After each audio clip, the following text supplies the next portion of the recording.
জননেত্রী মমতা বন্দ্যোপাধ্যায় ও জননেতা অভিষেক বন্দ্যোপাধ্যায়ের নির্দেশে রঘুনাথগঞ্জ 2 নম্বর ব্লক তৃণমূল কংগ্রেসের উদ্যোগে মন্ত্রী আখরুজ্জামানের নেতৃত্বে জিয়তকমল তৃণমূল কংগ্রেস কার্যালয়ে 163তম স্বামী বিবেকানন্দের জন্ম দিবস উদযাপন অনুষ্ঠান। উপস্থিত ছিলেন জঙ্গিপুর সাংগঠনিক জেলা তৃণমূল কংগ্রেসের সভাপতি তথা জঙ্গিপুর লোকসভা সাংসদ মাননীয় খলিলুর রহমান মহাশয়, রাজ্যের বিদ্যুৎ প্রতিমন্ত্রী আখরুজ্জামান মহাশয়, পঞ্চায়েত সমিতির সভাপতি মানুয়ারা খাতুন মহাশয়া, রঘুনাথগঞ্জ 2 নম্বর ব্লক তৃণমূল কংগ্রেসের সভাপতি ইউসুফ শেখ মহাশয়, বিকাশ নন্দ মহাশয় সহ ব্লক নেতৃত্ব। জঙ্গিপুর থেকে রিমেল সাবাবের রিপোর্ট, আর নিউজ জঙ্গিপুর। স্বামী বিবেকানন্দের জন্মদিন। তিনি 1863 খ্রিস্টাব্দে 12 জানুয়ারি কলকাতার সিমলা অঞ্চলে জন্মগ্রহণ করেছিলেন।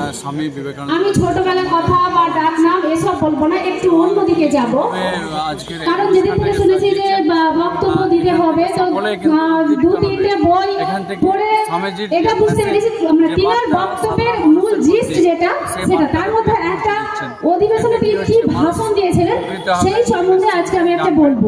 দিনটা ছিল 15 সেপ্টেম্বর শুক্রবার। সেই অধিবেশনটা ছিল ধর্ম মহাসমিতি, সেখানে নিজ নিজ ধর্মের। এখন আমি বিদ্যুৎ দপ্তরের রাষ্ট্রমন্ত্রী হিসেবে কোনো কর্মসূচি আমি পালন করি। আপনারা জানেন যে আমাদের জননেত্রী সর্বভারতীয় তৃণমূল কংগ্রেসের সভানেত্রী বাংলার মুখ্যমন্ত্রী এর আগেই একটা কর্মসূচি ঘোষণা করেছেন জানুয়ারি মাসব্যাপী। আমাদের যেমন আজকে 12 জানুয়ারি স্বামী বিবেকানন্দ জন্মজয়ন্তী পালন করছি, 23 জানুয়ারি নেতাজি সুভাষচন্দ্র বোসের জন্মজয়ন্তী আমরা উদযাপন করব, 26 জানুয়ারি আমরা প্রজাতন্ত্র দিবস পালন করব এবং 30 জানুয়ারি আমরা জাতির জনক মহাত্মা গান্ধী প্রয়াণ দিবস আমরা পালন করব।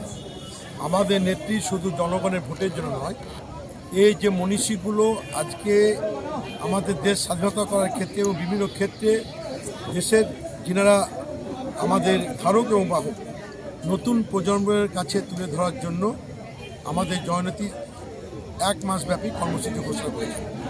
তার কর্মসূচির অঙ্গ হিসাবে রঘুনাথগঞ্জ বিধানসভার উদ্যোগে এবং রঘুনাথগঞ্জ 2 নম্বর ব্লক তৃণমূল কংগ্রেসের নেতৃত্বে আজকে জিয়তকমলে আমরা স্বামী বিবেকানন্দর 163তম জন্ম জয়ন্তী শুধু পালন করছি না, দেখবেন যে বাইরের ডিসপ্লে বোর্ডে স্বামী বিবেকানন্দ স্বামীজি যে বাণীগুলো আজকে সারা দেশব্যাপী খ্যাতি অর্জন করেছেন এবং আজকে ওই বাণীগুলো যত যুব সমাজ তাদের কাছে তুলে ধরলে সমাজ উপকৃত হবে, সেই বাণীগুলোকে আমরা ডিসপ্লে বোর্ডে আমরা সেখানে ডিসপ্লে করেছি। এবং স্বামী বিবেকানন্দ সম্বন্ধে আজকে বিভিন্ন যারা বক্তা, আমাদের রাজনৈতিক বক্তার বাইরেও